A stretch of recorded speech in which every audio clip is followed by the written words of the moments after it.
Well, a chilly good morning to you from Travels with Bert. I can't get Bert close to the entrance of this place, and he's not allowed inside, so I'm going to leave him right here and tell you where I am as I walk up to the entrance. This is the Piyamit Tunnels, and we're about 15 kilometers north of Betong, where I spent last night. And I have to confess to feeling a little apprehensive. If I understand correctly, I'm about to spend some time walking through the jungle so that I can then spend about an hour or so in a network of hand-carved tunnels that are sometimes a little taller and wider than me, and sometimes they're not. Anyways, I think I'll be okay so long as the lights don't go out, but I do have my trusty flashlight in the back pocket, so just in case. So let me tell you about the place as I trudge up the driveway. Right here, we're very close to Malaysia on three sides. It's just a few kilometers away to the east, the west, and the south. And that's relevant because after the Japanese had been defeated in World War II and had left what was then Malaya, the Brits returned to pick up where they'd left off when they'd been defeated by the Japanese. And part of the population of Malaya, particularly the Chinese, who are mostly low-paid labourers and farmers, didn't too much like having the Brits back. So the Communist Party of Malaya was formed with the idea of turning Malaya into a communist country and driving out the British occupiers. Now, of course, the combined British and Malayan forces tried to find and capture the communist insurgents, which meant right here in Thailand, but close to Malaysia, was a good place for the latter to hide. Except that the Thai forces agreed to cooperate in trying to find the communists. So the only safe place for the insurgents was to hide underground in the jungle. And of course, this was all jungle. There were no nice roads, walls and driveways, no ticket booths. It was all raw jungle. And it's hilly. I think we're currently about 1,200 meters above sea level, which is why it's kind of cool up here. And the drive up here was quite interesting. The tunnel network, as I understand it, is about 1 kilometer long. And it used to have 9 ways in and out, but now only 6 for safety reasons. They were dug by hand by about 50 people in only 3 months. It seems like an almost impossible feat. In those days, the walls and the ceiling were just rough sand and earth, but now I believe have a plaster lining, which must make it a little safer. And of course, there was minimal lighting. As we will see, inside the tunnels there are rooms for radio, communications, workstations, cooking, storage, and sleeping quarters. And they were designed to allow about 200 people of both sexes to live underground, which just seems mind-boggling. And there's even a room where marriages could take place. So here goes. We'll wander through the jungle and go find the tunnel.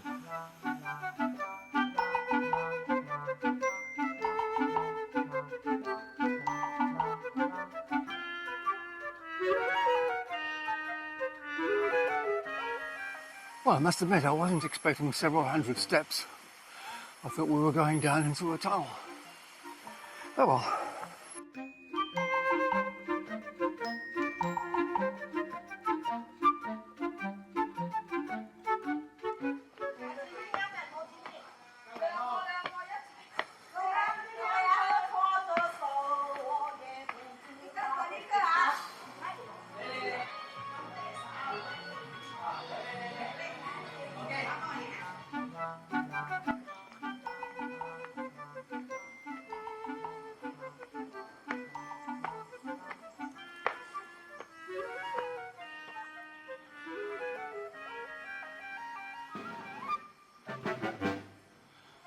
Well, everything says we should see the museum first, so we better see the museum first.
Well, so far it's not quite as spooky as I expected. But there is an echo in here. Echo in here. We're in here. Oh, another room here. A workroom.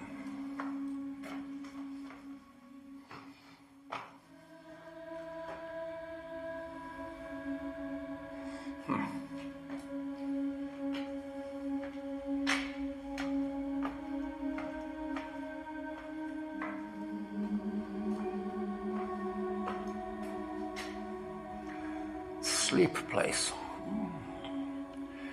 Fascinating.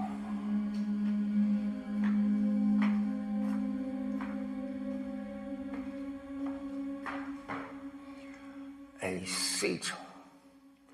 Seems reasonable. Followed by another seat.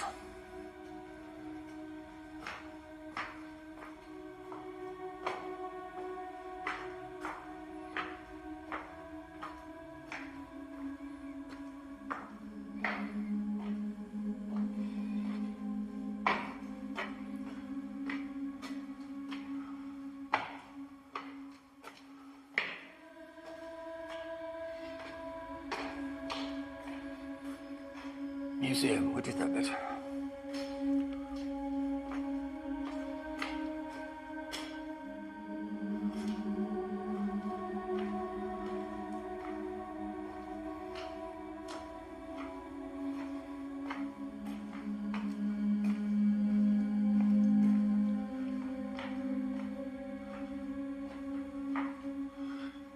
It's definitely not quite as tall as me in places, but mostly it's okay.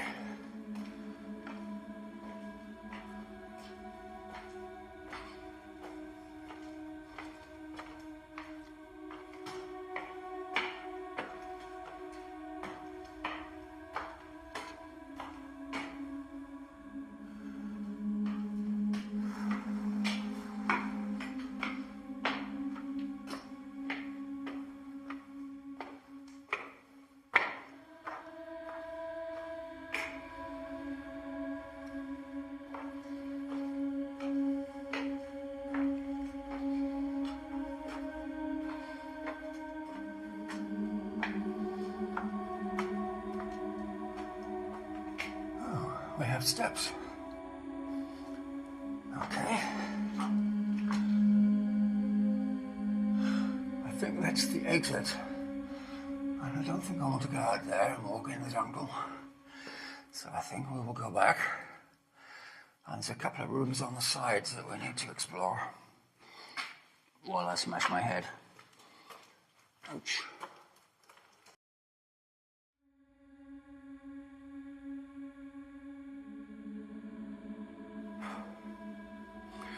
It is a bit of a challenge in places because you have to look at the floor and the ceiling at the same time.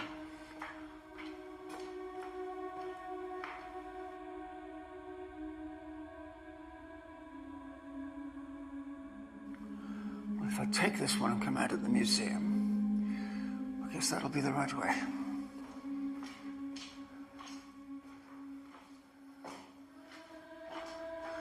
See what I mean about the ground and the ceiling.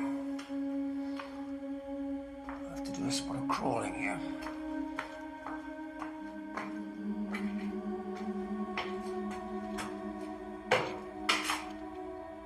And go up some very steep steps.